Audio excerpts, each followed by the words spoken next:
CPM area committee അംഗമായ O Sadasivan തടമ്പാട്ടുതാഴം ഡിവിഷനിലാണ് ജയിച്ചത്. മുമ്പും കൗൺസിൽ അംഗമായതിന്റെ പരിചയസമ്പന്നതയുണ്ട്. അതുകൊണ്ടുതന്നെയാണ് CPMന്റെ പ്രഥമ പരിഗണനാ പട്ടികയിൽ സദാശിവൻ ഇടം പിടിച്ചത്. അതേസമയം ബേപ്പൂർ പോർട്ട് ഡിവിഷനിൽ നിന്ന് ജയിച്ച കെ രാജീവിനെ മേയറാക്കണമെന്ന നിലപാടിലാണ് മന്ത്രി മുഹമ്മദ് റിയാസ് എന്ന് സൂചനയുണ്ട്. കപ്പിനും ചുണ്ടിനുമിടയിൽ കഴിഞ്ഞ തവണ മേയർ സ്ഥാനം നഷ്ടമായ ഡോക്ടർ എസ് ജയശ്രീയും പരിഗണനാ പട്ടികയിലുണ്ട്. കഴിഞ്ഞ തവണ വനിതാ മേയറായതിനാൽ ഇത്തവണ CPM മാറി ചിന്തിച്ചാൽ ജയശ്രീയുടെ സാധ്യത മങ്ങും. കോട്ടൂളി ഡിവിഷനിൽ നിന്ന് തിരഞ്ഞെടുക്കപ്പെട്ട ജയശ്രീ ആരോഗ്യ സ്റ്റാൻഡിംഗ് കമ്മിറ്റി ചെയർപേഴ്സണായിരുന്നു.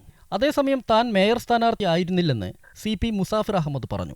മുസാഫിറിന്റെ പരാജയം പരിശോധിക്കാൻ CPM കോഴിക്കോട് ജില്ലാ സെക്രട്ടേറിയറ്റ് തീരുമാനിച്ചു. UDF തരംഗത്തിനിടയിലും കോഴിക്കോട് കോർപ്പറേഷൻ പിടിക്കാനായത് ആശ്വാസകരമായെന്നാണ് CPM ജില്ലാ സെക്രട്ടേറിയറ്റിന്റെ വിലയിരുത്തൽ. മന്ത്രി PA മുഹമ്മദ് റിയാസും സെക്രട്ടേറിയറ്റിൽ പങ്കെടുത്തു. അമൃത ന്യൂസ്, കോഴിക്കോട്.